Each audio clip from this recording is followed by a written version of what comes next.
We are back on the Rational Boomer podcast. Hopefully, your day is going well. Of course, we got some big news yesterday. The Supreme Court has said they will not take Donald Trump off the ballot. Now, that's not a real big surprise to me. It further proves that our Supreme Court is in the pocket of Donald Trump. That's just what it is. We've got to deal with it, get through to November, elect Democrats, and then do something with the Supreme Court. But the fact of the matter is whether they took him off the ballot or not really doesn't make that much difference. I wasn't counting on it. There are so many other things that are going to take Donald Trump down. We're still in good shape. And in fact, Donald Trump is starting to show the wear and tear. So we need to keep focused on what we need to do, keep the narrative going, keep exposing Donald Trump for what he is. Be excited about the trial that starts on March 25th. We're talking about 20 days from now, less than 3 weeks. And the other thing we heard was that E. Jean Carroll's lawyer put Donald Trump on notice and said, we need that $83.3 million this week, or next week, we're coming after your shit. So it's going to be interesting to see how he responds to that. I know he's feeling the pressure at this point. Of course, we have a number of emails, so let's get to them. First one says, hi, Mike, can you talk about the Electoral College and where those states are at currently with their voting processes? I've heard that one of those states has redistricted, which could disrupt voting. I don't remember which, and I don't even know if that's a true story. The media is tricky. I'm not well versed on how the Electoral College process works, yet saw that even though Hillary Clinton won the popular vote in 2016, she lost the election because of the Electoral College. Biden won the Electoral College in 2020. Is that something we need to be paying closer attention to in 2024? Well, in terms of the gerrymandering is what you're talking about, that really has more to do with the state elections. Electoral College is just a matter of certain states have certain electoral votes, and you can win by 3 electoral votes, but you have gotten more. The other person has gotten more of the popular vote. The gerrymandering doesn't help anything. The electoral vote is a little tricky. It's a little outdated. It's antiquated. It's something we need to get rid of, but it's something we have to deal with now. Now, what you need to understand is, could that be a problem? Well, it might be a minor problem, and I know a lot of people are worried about this. But the fact of the matter is that the Electoral College was an issue in 2020, and as much as the Republicans wanted to make it a thing, it never really was. Joe Biden won by plenty of electoral votes and certainly 7 million popular votes. I think we've got to be careful of a lot of things going into the election, but I don't see anything turning this upside down. Donald Trump is in such a bad condition when it comes to the vote in November that he's going to have to turn a lot of things around. And if there is a major turnout by the Democrats, which I'm sure there will be, there was in 2020, there was in 2022, just because they're afraid of, these people were afraid of Donald Trump, that same issue is going to come into play here. Again, I've told you, I'm not sure he's going to be the nominee. He's struggling mightily at this point, and the pressure is just starting to pile on him. The thing about it is we can't worry too much about those things we can't do anything about. We got through it in 2020. We'll do fine in 2024. Fact is, we'll do better in 2024 than we did in 2020. Now, the emailer goes on to say, I don't see Trump winning the 2024 election. I see him doing worse than he did in 2020, but the Electoral College is usually the deciding factor, and it appears to be in some very red states. Thanks for always keeping it real and your insightful commentary. Kind regards, Lisa. Well, the Electoral College can be a problem. I just don't see it being a problem any more than it was in 2020. What the Electoral College is we have these swing states, these few swing states that could go either way. And if Pennsylvania goes one way for the Democrats or for the Republicans, that can change everything dramatically. Those kinds of things can happen. I just don't see it as a big issue this time. I know the Republicans think that they can turn some of these states, but the fact of the matter is they may be losing some of these states because of all the shit going on, especially the Roe v. Wade situation. If Republicans are supporting Roe v. Wade and states that support Roe v. Wade, which is most of them, that's going to give them some issues as far as getting votes. Is it something to worry about? Yeah, it could be, but it's not that big an issue, I don't think. I know people will disagree with me, but the way this is going to play out, I don't think you have to get too concerned about it. All you got to do is vote. Everybody vote. And if we get a huge turnout in November, it's not going to be a problem. And I don't see why we don't get a huge turnout. There's more fear out there than there was in 2020. All right, the next one says, "Hi, Boomer. I'm encouraged by you sticking with your position that Trump won't be the nominee. I'm in full agreement that accountability is coming to Trump. Also, his deterioration is rapid and happening before our eyes. I work to convince doubters, my beloved wife included, of that daily, and I'm here for all of it. But none of that prevents him from being the nominee. We're talking about the Republican convention in mid-July, just a little over 4 months from now. There's only a few paths. Let's use logic one by one and be practical in our review. Trump is broke. Yes, his assets will be seized, but they won't take his plane first, and he'll still have enough access to funds to campaign. You sure about that? Because all his campaign funds are going to legal fees. If fucking Molly Hatchet has enough money to travel from one shithole 3,000 seat arena to the next, so will Trump." That's a good point. But you got to remember at that point, he's going to be in court, required to be in court almost daily. It's well and good if he can get a plane or even get the money to do that, but how is he going to have the time if he's in court every day? Number two, Trump will be in prison. Someday we'll have the pleasure of seeing that. I personally agree with Matt that you convert one of his properties into a ghostly prison for him, but it won't happen by July. This country will move very deliberately and cautiously in putting an ex-president into prison. This is true, but according to the polls that we've heard recently, even the ones that say that Donald Trump is going to win, there's always another question asked. And that question is, well, what happens if he's convicted of a felony? Funny thing is, those polls all change dramatically and Joe Biden wins. As I've said, he's going to get convicted. He's going to appeal it, and God knows how he's going to react to it. I'm not as worried about him being in jail as I am about him being convicted. I think that's the key. Number three, Trump voluntarily withdraws. Not fucking happening. He won't withdraw even after he loses. He won't withdraw even if he dies. The Republican Party apparatus refuses to nominate him because he's saying shit that's too crazy. To quote a cat that I listen to daily, please, motherfucker. Mother Nature or anything not covered above. Now, I'm not writing this in a fetal position, and I don't own a goddamn set of pearls.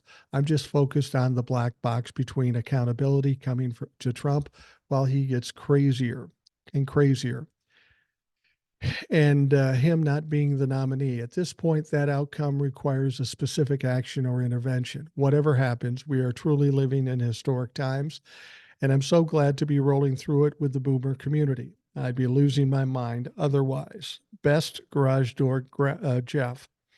And of course, Garage Door Jeff's famous PS. I think any way you slice it, the Republican convention will be a freak show of epic proportions, unlike anything we've ever seen. It should be scary enough to carve off another slice of voters. Yeah. The reason I think Donald Trump may not be the nominee doesn't have anything to do with jail or the Republicans not electing him or anything like that. It's just that the guy is just in poor physical shape, mentally and physically. And the pressure is really starting to mount on him. When that money gets taken from him, he's going to lose his shit. That's his only identity. And when it's revealed to everybody, including himself, that he's not a rich man, that's going to be hard to take. And then you've got the criminal trials and all that sort of stuff. I'm expecting some kind of implosion or crash with Donald Trump. No human can handle that, let alone somebody who's mentally disabled and physically um, damaged can handle that. Again, um, it's a win-win situation for me because if he drops out, that's good. He's out the door. We don't have to deal with him anymore. But if he is the nominee, that's not a bad thing either, because every election that has Donald Trump's face on it, they lose every time. So, for all intents and purposes, if Donald Trump is the nominee, I think that's a good thing because there's no better opponent for Joe Biden to go up against and beat handily. So, if Donald Trump somehow thrives like a cockroach and becomes the nominee, I'm cool with it because he'll get his ass whooped. Now, he might say it's a hoax and all that sort of thing. But by then, with all the down ballot losses and Donald Trump's loss, the Republicans will be pretty much done with him. He carries no sway after that point. He has no power. He can't grift money. He can't run for reelection 4 years later. So he will have no more power. They will have wrung everything they can get out of him. And I think that's where we're going to be at with that situation. All right, thanks, Jeff. The next one says, "Hey, Mike, I made it a point to listen to your show for a few years now, back before Ed was a recurring guest. I have to admit that at first I was dubious about the addition of others to your show, but your instincts were definitely spot on. All your guests have brought interesting perspectives to the show. I love Ed, and I like everyone else. Old Soul, too. Eric and Howard are favorites, too, as they bring unique perspectives as well. That isn't to say that your other guests aren't valuable as well. Just when I hear these regulars, I know it's going to be even better." My comment is this: you had Maddie on recently, and they mentioned how the angry mango uses his accordion hands as a hypnotic tool. I agree with that thought. I read the book "Comply with Me" by Lisa Morgan, a British author, who goes in depth about how he truly does use hypnotic techniques with his audience. The orange makeup with the white areas around his eyes is not bad technique, but absolutely on purpose. It's definitely worth the read and gives you some insight and things to consider when it comes to that buffoon. Thanks again for your dedication in providing such a great show every single day. I never miss it. Larissa. Well, thank you, Larissa. And I'm not saying you're wrong. You very well could be right. Enough people are talking about the hypnotic value of it, that maybe Donald Trump is doing it on purpose. Here's my problem with it, though. Donald Trump is like an emotional animal that acts on instincts. Everything he does is supposed to enhance what he is trying to show people. I just don't think he has the ability to think that in depth, to actually strategize something that is going to work in his favor. Now, I could be wrong about that. I don't know what it is. I think these are just weird tics of a mentally damaged human being. He doesn't know what else to do, so somebody told him, do this with your hands, or make this gesture, or say these words. He says the same things over and over again. Like he'll say, well, that's like never seen before. He does that all the time. It's pretty annoying after a while. It really is. It becomes like a tick. Larissa, I will check out that book. It sounds interesting, and maybe I'll get some other insight that I'm not seeing. I'm not saying you're wrong. You're probably right. I just don't give Donald Trump enough credit to think he's that smart to have some kind of strategy to appeal to people. I think he appeals to people because he's loud and obnoxious. And I think the people that follow him think they've been beaten down by the government, and they see him as a champion that's going to help them beat the government that's been pounding on them for their lives. All right. Hi, Boomer. I thoroughly enjoy listening to your podcast and appreciate the hope I get from you and your guest. I apologize. If this has been asked. I'm curious on your take of Trump and the Alvin Bragg criminal case. when you know he's going to appeal that ruling when he loses. I'm wondering how long that process would take, which could extend past the election. I'd like to think not, but with the way things have gone lately, who knows? I've read in rare cases it could somehow make it to SCOTUS, which would be a travesty, especially after the recent fiasco decision to hear the immunity case. Thank you for being you, Tracy. Well, Tracy, I appreciate that. I think the Alvin Bragg case is going to go very well. I mean, we know that Alvin Bragg has a conviction rate of 98%. We know that Donald Trump has been charged with 34 felonies. If Alvin Bragg has a bad day and only convicts him of half those felonies, we're talking about 17 felonies. That's substantial. Now, as far as appealing it, you can almost guarantee that he will appeal it and that it will extend beyond the election. But I'm not worried about that. The key is that there is a conviction. Again, this plays to Donald Trump's need to give the strength appearance. This is going to crush him emotionally. He's not going to have much luck with that. It's going to cause him problems. And as I've said before, the fact of the matter is that we know from the polls that by just getting a conviction, that changes the whole prospect for him in the election. We just need the convictions. Whether he will be in jail or not, I don't know. Now, he might end up in jail for something totally different. We know that he has occasion to call out judges and talk shit about juries and witnesses and stuff. They find him a couple times in the civil court because that's what civil court deals with, is money. But like I was saying yesterday, it's much different in a criminal trial. First of all, he has to be there every day. He has to listen to shit he doesn't want to listen to. He's going to be compelled to talk some shit or talk about a judge. He likes to push them to see how far he can get. Unfortunately, in a criminal trial, especially with a judge like Juan Marchand, who's pretty conservative and pretty serious about the business, and because it's a criminal trial, if he does that kind of shit, he may get warned once, but after that, the first go-to is putting that motherfucker in jail. They're not going to worry about money or fines, and they aren't going to play around with him. If he doesn't learn to shut his mouth, he's going to go to jail for at least a short period of time. Now, the reason I think he's at risk there is because, as I said, he's going to have to be there every day. Imagine this. This trial goes for 2 months. Say it goes for 2 months, 3 months maybe. Donald Trump is required to be there every day and sit quiet. How possible is that? Donald Trump is going to lose it at one point or another, or he's going to fake an illness so he doesn't have to come. But then they might just put off the trial until he's well enough to come back or bring him in a fucking stretcher. Who knows? But that's going to be more than he can take. And all we have to worry about is the conviction. The second thing is, if he does want to appeal that, he's going to need something to do that. Something that he's running short of. He's going to need money. He's going to need lawyers. And we know by that time, Letitia James will have taken virtually all of his money. Yes, he may get some money from the Trumplafucks in his grifts, but that's starting to dwindle now too. He doesn't pull that kind of money anymore. It's all truly falling apart for Donald Trump. It really is.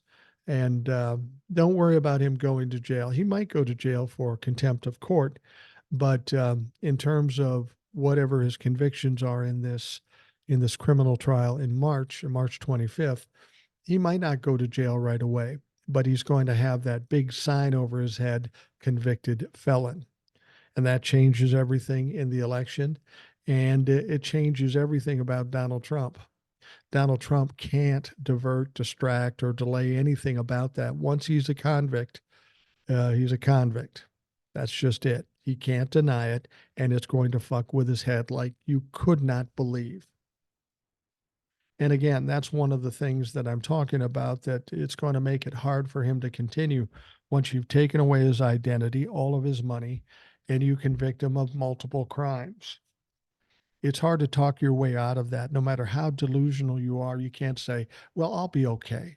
because he's not going to be okay. And at one point, he's going to realize, I've got no way out. And then that's where things will get a little sketchy for Donald Trump. All right. The last email comes from Old Soul. She says, Hey, Boomer, in your last video, you asked why Trump calls Nikki Haley bird brain. There's two reasons. I'm anxious to hear that because I didn't get it.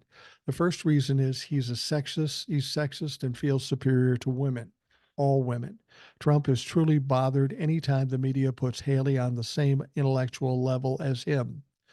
Trump doesn't feel threatened by her staying in the race. He feels insulted. The second reason is she's a woman of Indian descent. Trump looks at Nikki Haley as someone who comes from a shithole country because India is a country of brown people. Trump feels superior to brown people and doesn't feel brown people deserve to be on the same level as white people. This is his primary issue with Obama. Trump and the Republican Party are struggling with people of color being in position they feel we don't belong. They want us to take all the racist and sexist abuse they can throw at us, while at the same time pretend systematic challenges don't exist. When Trump sees people of color and women overcoming our challenges, our presence is a threat because we are able to do something he can never do, make it on our own without nepotism. Most Republicans won't say the quiet parts out loud. They prefer dog whistles, but Trump doesn't have restraint. He lashes out, he hurls insult, and says things to his supporters to undermine our accomplishments. Political agenda aside, Nikki Haley is a smart and capable woman. She's the opposite of a bird brain. Trump calls her a bird brain as a way to tear down and undermine her accomplishments.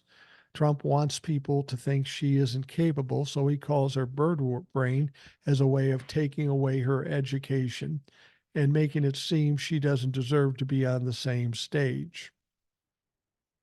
Unfortunately, Trump is too stupid to understand that name calling and undermining is all for nothing. In general, the Republican Party doesn't have a favorable view of women or people of color. He doesn't have to call her bird brain. They'd think that anyway. Him calling her names does nothing but push away even more black voters and suburban women at the time when they are already pissed from the overturning of Roe. By calling her bird brain, it hurts him, not Nikki Haley. Once again, T-Rump's underhanded and childish antics does nothing to advance his agenda. He's actually having the opposite effect. Trump has been accused of many things. Being smart and strategic isn't one of them. Thanks for all you do, Old Soul. And Old Soul, it's always great to hear from her, whether she's on the show or her emails. They're always compelling and always thoughtful. And she always brings up things I never thought of. That's the key to having guests on the show. Always have people that are smarter than you. And when I do that, I look better. And Old Soul and Ed and Eric and Jake and all these people, or Jace, I'm sorry, all these people make me look good, and I'm appreciative of it. That's what you're saying, Old Soul, is kind of what I've been saying. Donald Trump is very emotional and very reactive. If I called him a poopy butt, he'd try to pick out something immediately and as quickly as possible to call me a name that he would think would be equally as hurtful. Now, it wouldn't work with me because I just don't give a fuck, but that's what he does. Everything is reactive. There's nothing thought out. There is no strategy. There's no deep meaning to anything he does. It's all reactive. It's like a child, you know. If you say something to a child, they come back with some gobbledygook or something that doesn't make any sense because they're young and their minds aren't fully formed. And that's the problem with Donald Trump. His mind isn't fully formed. He's been stunted from the time he was born. He's been a spoiled child, handed everything, bailed out of every problem he's ever had. So he hasn't had time to learn and grow and mature. And what we're seeing now is the reaction of a child, you know, whether it be Biden or Obama or AOC, he has to say something in response. He can't just sit back and say, Okay, I'll let that one go. He can't let anything go. That's why, people should be on his shit constantly. They should continue to keep pounding on this fuck, uh, so that uh, so that he keeps flapping his gums. Because as we know, the more he flaps his gums, the more he implicates himself in more crimes. So keep him talking, keep him doing stupid shit, because that's all he knows how to do. All right, the big news yesterday was the Supreme Court issued a unanimous decision on Monday overturning a decision by the Colorado Supreme Court that found former President Donald Trump could be disqualified from appearing on the state's ballot for his role in the January 6th insurrection. But while all 9 judges put their names to that decision, a bitter 5-4 divide lurked underneath the majority opinion, allowed Trump to stay on the ballot in Colorado and Maine and Illinois, where he'd also been found ineligible. By arguing that states may only enforce Section 3 of the 14th Amendment, the constitutional provision barring oath-breaking insurrectionists from future office for state offices, but not federal ones. All of the justices agreed on that main point. And let's be honest, that is a good point. Because for all intents and purposes, if Colorado takes him off off the ballot, then that makes it okay for all other states to take Donald Trump off the ballot. If they've got a pass to do that, then everybody does that. And here's the thing: what they're saying, and they're not wrong. I'm not saying they made the right decision here, but they're not wrong.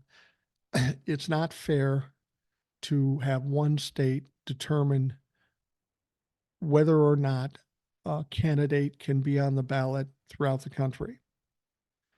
Um, what they're saying instead is that in order to take him off the ballot, that would have to be an act of Congress, a bill, a law, or whatever to enhance whatever's in the Constitution.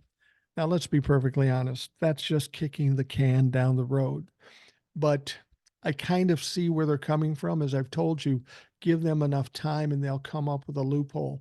And the loophole kind of makes sense. I'm disappointed that he's not taken off the ballot, but I'm not surprised either. I never thought this 14th Amendment thing was going to be the thing that takes Donald Trump down.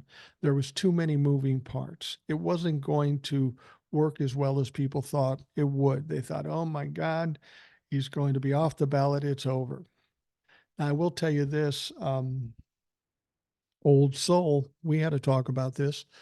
And I said I thought they would just not hear it and send it back to the appellate court. And it turns out there were a lot of people that thought that was the case. Old Soul said, no, I think they're going to allow him to stay on the ballot.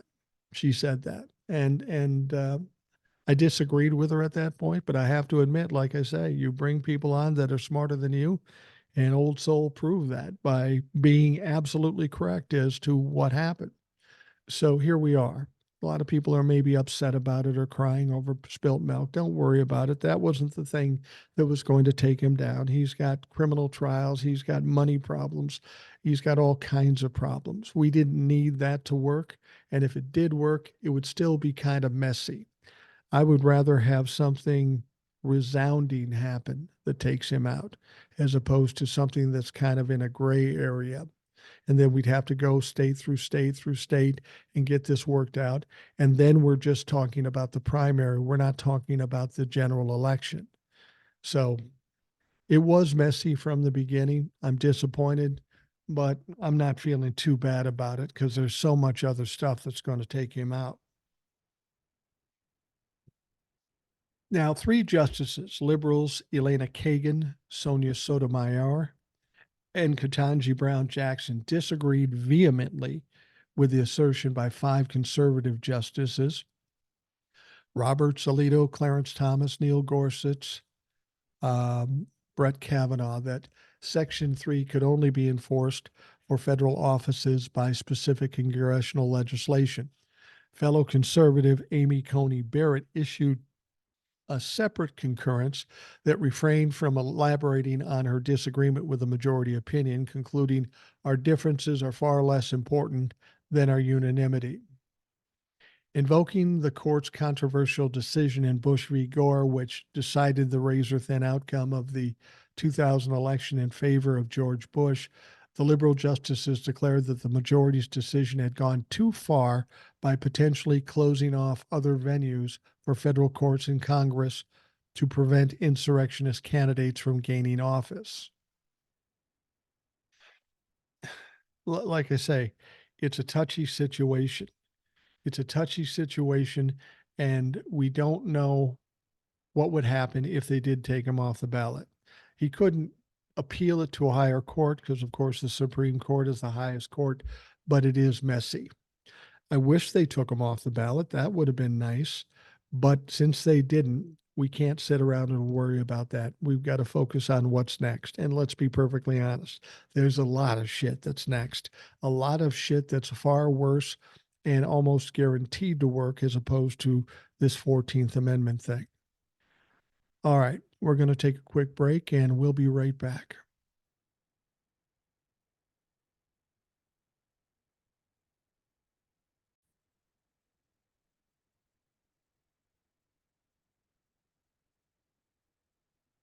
Well, as we talked about yesterday, another bad week for Alan Weisselberg, former Trump Organization CFO. Weisselberg has pled guilty to 2 counts of perjury in connection with his testimony he gave during the former president's civil fraud trial last fall. You remember he testified in the Letitia James lawsuit, and apparently motherfucker lied. So he's got problems.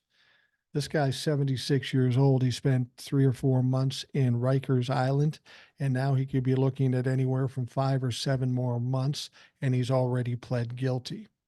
Now, some people say, well, maybe he's going to flip on Donald Trump. Well, what's he going to flip on him for? The Letitia James trial is already done. Or maybe Alvin Bragg is looking at going after Donald Trump criminally in the fraud case where they convicted the Trump Organization of 17 felony crimes. I don't know that that's true, but that might be one reason to do it. And in that situation, they would need Alan Weisselberg to flip. I don't know what's going on with that for sure. Nobody really does. But we do know that Alan Weisselberg pled guilty to 2 perjury charges, and he's in for some fucking trouble. The 76-year-old surrendered to the Manhattan District Attorney's Office early Monday following weeks of negotiations with prosecutors. He'll be sentenced to 5 months in jail, according to the Associated Press. Now, his lawyers said Alan Weisselberg looks forward to putting this situation behind him. Weisselberg, who was also sentenced last year to 5 months in prison after being found guilty of multiple tax fraud charges in 2022, had been suspected of lying about his former boss's finances during a sworn deposition in May and while on the stand during Trump's trial. That's a no-no, Alan. You don't do that. I know you feel very loyal to Donald Trump, but is it worth spending 4 or 5 months in Rikers Island? Weisselberg, under oath, had said that he was not involved in the evaluation of Trump's Manhattan penthouse, which was listed for many years as much larger in size on his annual financial statements than it actually was. He said it was 30,000 feet. In actuality, it was 10,000 feet. So this wasn't just a oopsie mistake. This was purposeful. Now, shortly after Weisselberg's testimony, Forbes published an article citing past emails and notes between the outlet and him that contradicted his claims. Forbes reported that he was not only involved in an evaluation of the penthouse, but he tried to inflate the property's value over several years. Now, New York State Judge Arthur Engoron later questioned the veracity of Weisselberg's testimony prior to delivering his judgment in Trump's trial last month. In an email to the defense and prosecution on February 5th, Engoron said he was considering whether he should throw out all of Weisselberg's testimony after the Times first reported about Weisselberg negotiating with prosecutors on a perjury plea. Angeron wrote, as the presiding magistrate, the trier of fact, and the judge of credibility, I of course want to know whether Mr. Weisselberg is now changing his tune and whether he's admitting he lied under oath in my courtroom at the trial. Now, shortly after, Angeron ordered Trump to pay $355 million in penalties for lying about his wealth. Weisselberg was also permanently banned from having financial control over any New York corporation or similar business. Now, in his ruling, Angeron said the evidence is overwhelming that Weisselberg, as well as Trump's former corporate controller, Jeffrey McConney, cannot be entrusted with controlling the finances of any business. Now, former Trump attorney Michael Cohen has said that Weisselberg advised him how to pay Stormy Daniels and that whole part of this case, this criminal case coming up, before the year's presidential election. Though Weisselberg is reportedly not expected to be called a witness in that case. But we'll see. We'll see if he's not called in that case. Well, there's another guy that got an issue with lying. We're talking about Trump legal strategist Kenneth Chesebro. You know Kenneth from being one of the 19 RICO defendants in Georgia with Fonnie Willis. You also know that he's already pled out. He's rolled on Donald Trump, but it'll be interesting to see what changes now we know what we know. Kenneth Chesebro had an eyebrow-raising idea to help former President Donald Trump appease President Joe Biden after the January 6 riots at the U.S. Capitol. And this comes from legal analyst Lisa Rubin yesterday. As well as lying in some text messages that expose his lies, he had some interesting advice for Donald Trump. Now, the odd advice appears in about 1,400 pages of emails, text messages, and other documents released Monday amid the settling of a civil lawsuit filed against Chesebro, other attorneys, and 10 Wisconsin Republicans who posed as fake electors. Now, Rubin took a deep dive in the filings and found some interesting surprises. And she posted this on X. Despite his being present at the Capitol on January 6th and acknowledging he caught a whiff of the tear gas in the Capitol, Chesebro still thought Trump could make it all blow over by inviting the Bidens over for coffee on inauguration morning, wrote Rubin. This is what he wrote. I think the president can put this behind him if he invites Biden and Harris over for coffee on inauguration morning and attends the virtual inauguration, Chesebro writes.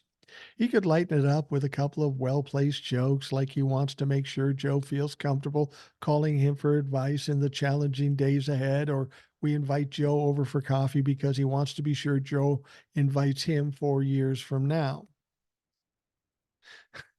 So apparently Chesebro thinks that, yeah, sure, we tried to overthrow the country, but we'll have a nice little coffee break with Joe and Jill, and I'll tell a couple of jokes and we'll pal around and do all that shit. But you remember what Donald Trump did.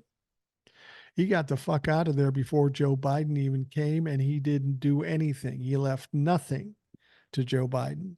He didn't help him to make any transitions into some of the policies or things that were working at the point.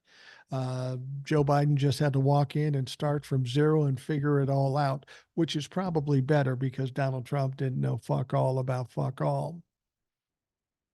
Now, Rubin also found another interesting timeline in the text. Within 3 hours, Chesebro recognizes the 1/6 or January 6th for the fiasco it was, but not in the way you'd think. Instead, he blamed former Vice President Mike Pence for the deceitful conduct that led to the chaos. Oh, I get it. It wasn't Donald Trump's fault. It wasn't the Trump-la-fuck's fault. It was Mike Pence just not going along with Donald Trump. Oh, imagine. Now, Chesebro is one of the many Trump associates indicted in the Georgia election racketeering case, of course. down in Fulton County, Georgia. He accepted a plea deal, but recent revelations about information he hid from investigators could severely limit his use as a cooperating witness. Prosecution has been sidelined by the whole ethics thing, and I'm presuming that probably next week we'll get an answer to whether Fani Willis will be disqualified. I think in real terms, that's not going to happen. She's not going to get disqualified. There was no evidence that would lead to that decision. This is going to be a very embarrassing period for Fani Willis in this whole process of getting to trial, but she'll get beyond it. The trial will proceed. When, I don't know, but it will proceed. Donald Trump will be found guilty simply because you've got people rolling on him already. And one of the crimes he committed was recorded on an audio recording. So it's hard to say I didn't do that when the audio recording is right there.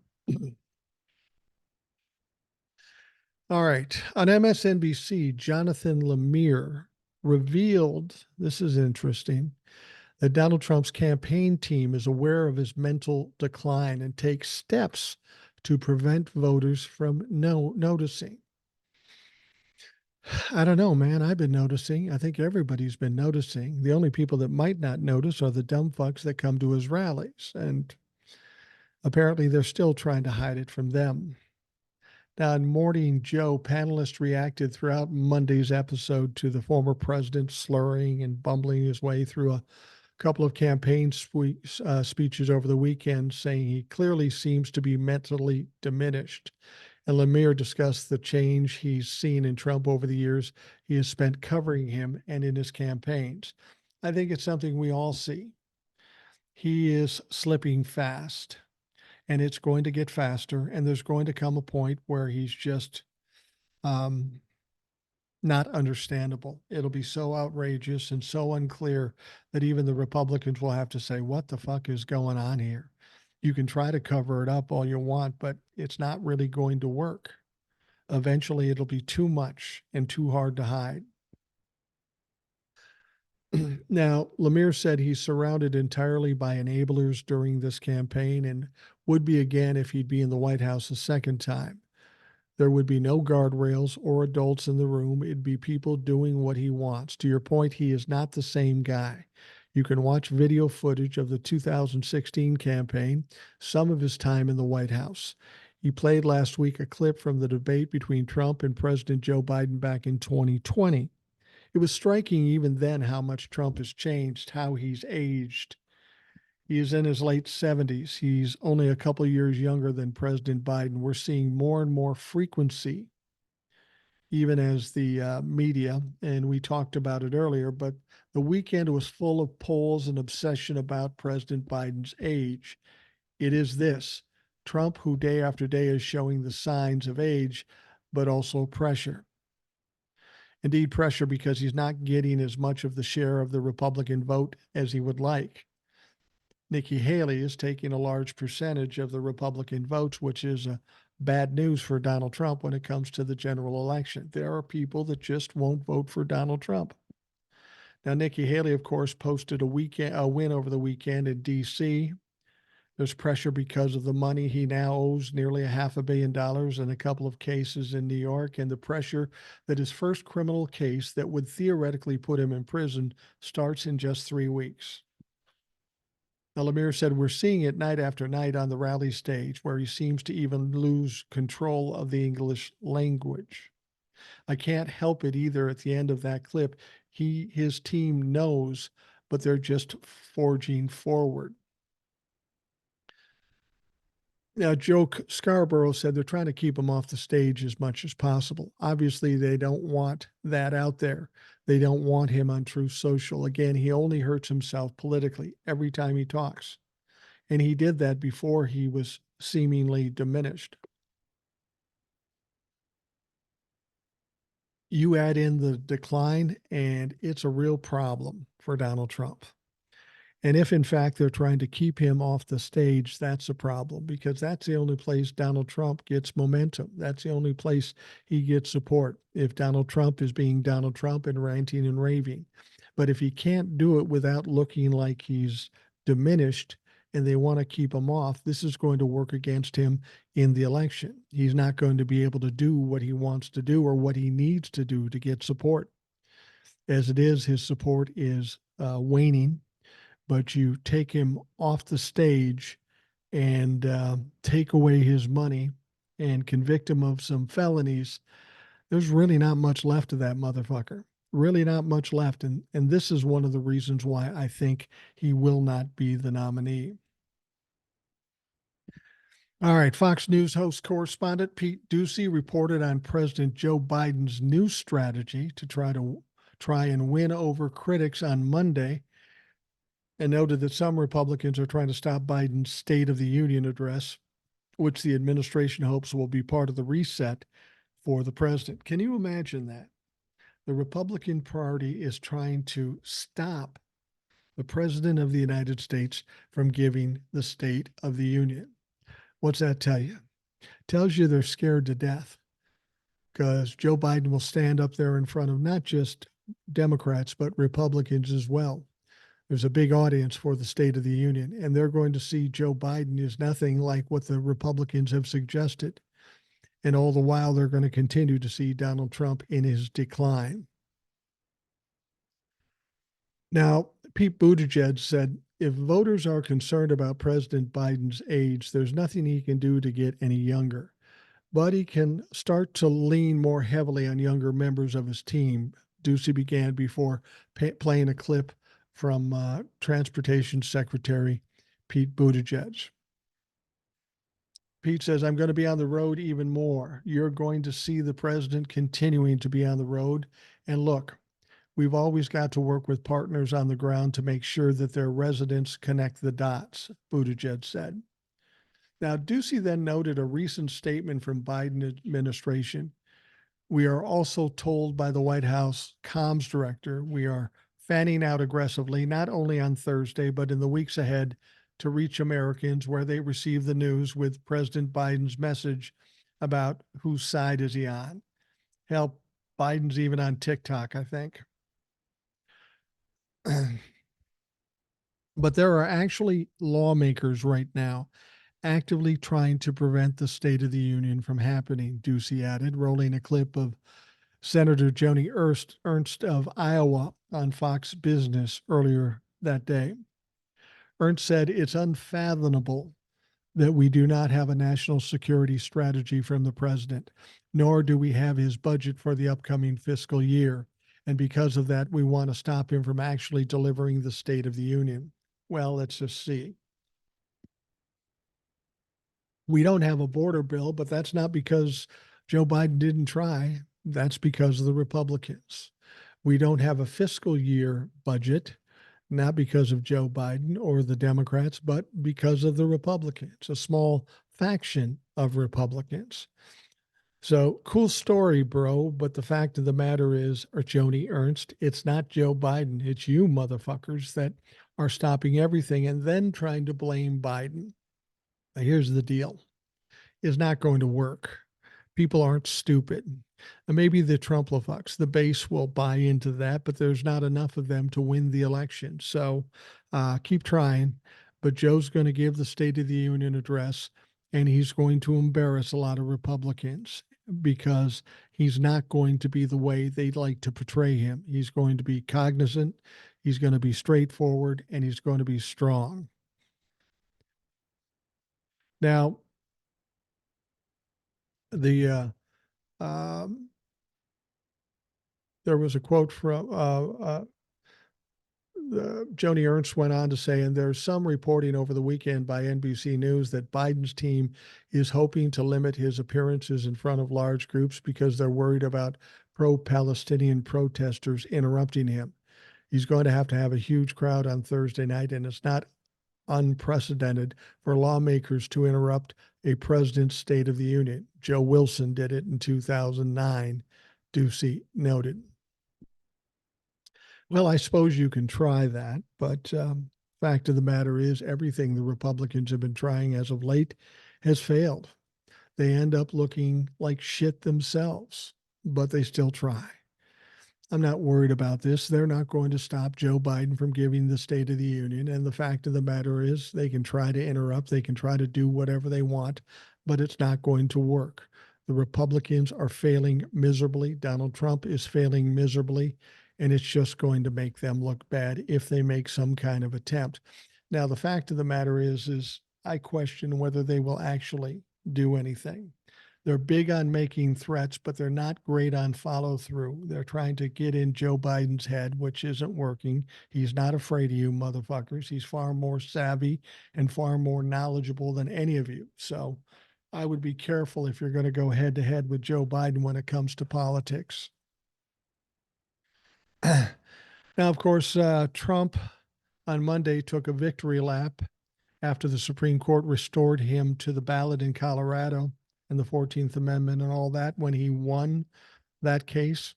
But Trump's attention quickly shifted to a more pressing Supreme Court case in his eyes, one concerning whether he can be criminally prosecuted for his efforts to overturn his 2020 reelection loss. Now, I will say, I watched his response to the Supreme Court coming out and saying he's not going to be taken off the ballot. We heard that some of his posts in Truth Social were rather jubilant and loud, like Donald Trump is known to be. But if you watch the speech, it was much different. It was very low key or low energy, as Donald Trump might describe it.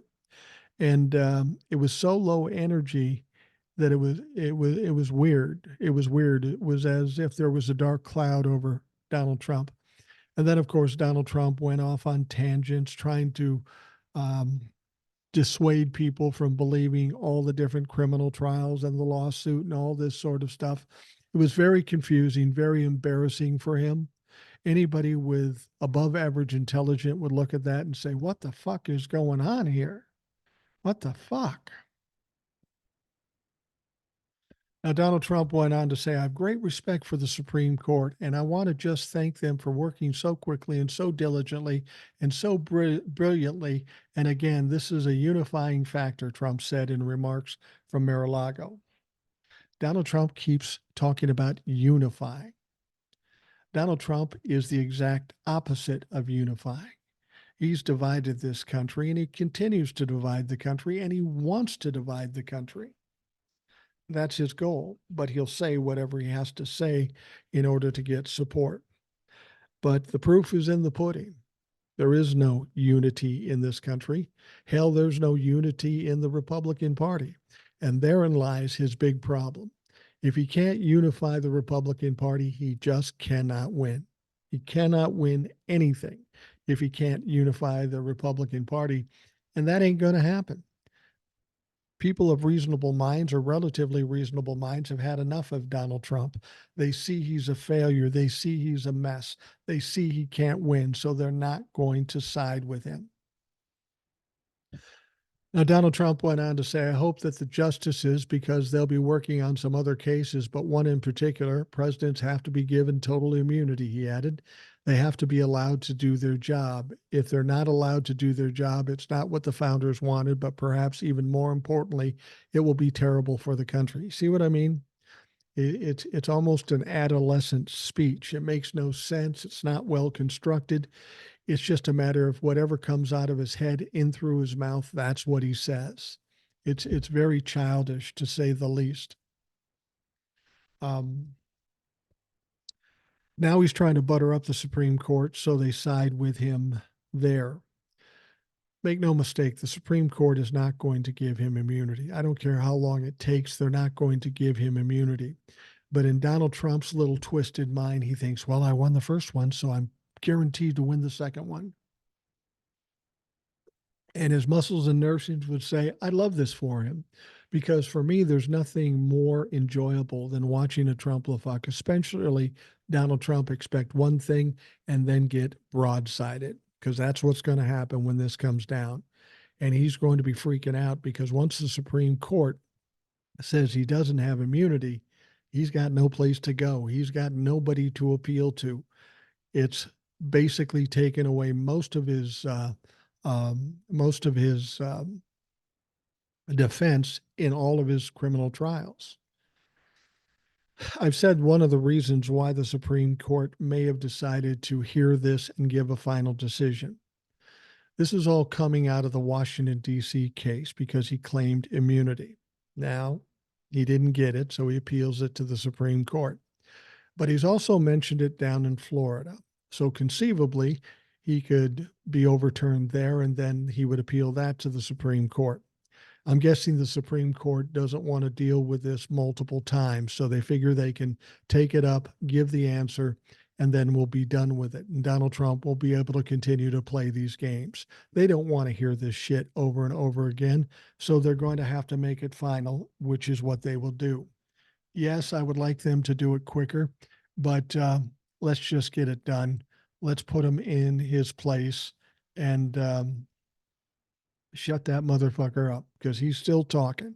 He says, if a president doesn't have full immunity, you really don't have a president, Trump said, suggesting whoever's in the White House would not have courage to make difficult decisions. You mean like the 44 presidents before you? Other than Richard Nixon, none of them were at risk of being indicted or prosecuted for anything they did in the presidential office. Nothing.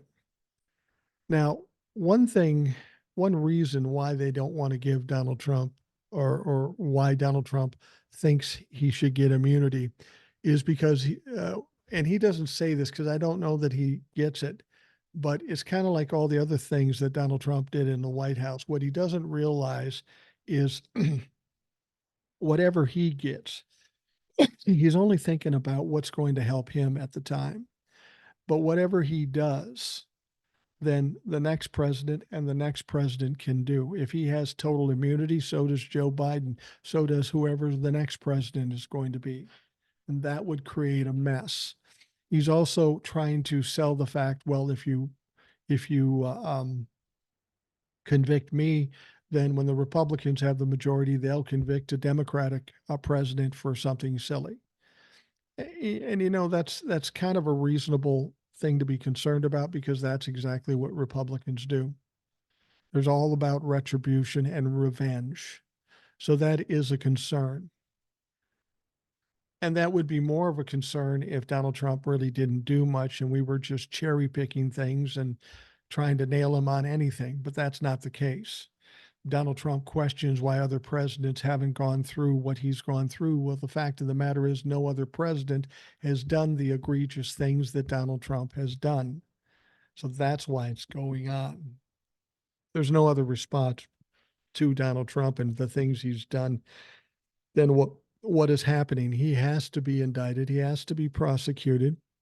Otherwise, it opens up the door for future presidents, and it's incredibly dangerous, not only to our democracy, but to the country as a whole.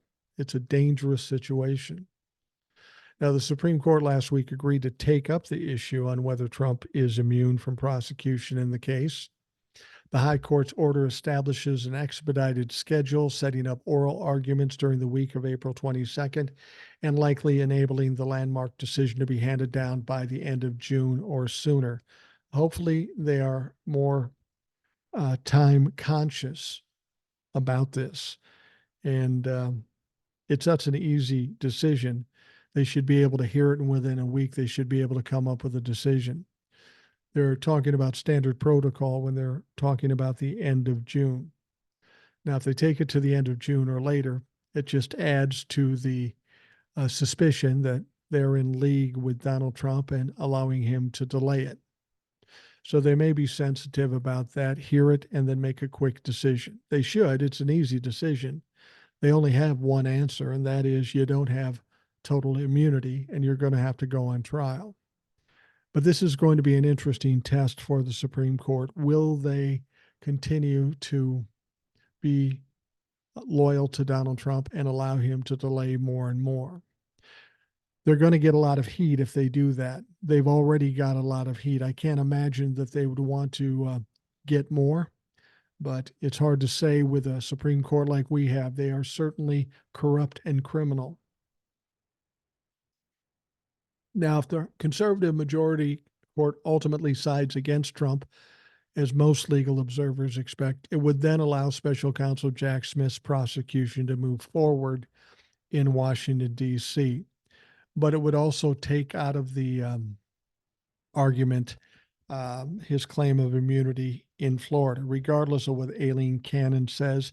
She cannot side with him getting immunity, and neither can the appellate court, because the Supreme Court has already ruled on it. And as I've said before, I think that's why they want to hear it. They want to do it, put a cork in it, be done with it, and then not have to deal with it again. And that makes some sense. I think they could do it quicker. They certainly have the capacity to do it quicker. Why they're not doing it quicker, I don't know. It can only be believed that they're trying to help Donald Trump, which is problematic when you think about it. And as I've said before, people say, why can't we impeach him? Why can't we get rid of him? We can't do anything until after the election. We don't have a majority in the House, and without a majority in the House, we can get nothing done. Nothing done. And in order to finish the job by impeaching these people and then convicting them, we need the majority in the Senate as well. So this is a pretty serious process, and I'm not sure. I'm thinking you might even need a 2/3 vote in the Senate to actually convict them. So that makes it even more difficult. I think the better route is to stack the court. I mean, we're going to need a lot of votes in that one too, but it's going to be easier, I think, to stack the court and put in 4 more justices to even things out, putting a justice for each circuit court. That's reasonable to do. The Republicans won't like it, of course, but they may not have a choice if the Democrats have enough power in the House and the Senate. All right, we are going to wrap up the Rational Boomer podcast. I want to thank you for taking the time out of your day to listen. I hope you have a great day, and we'll talk to you again tomorrow.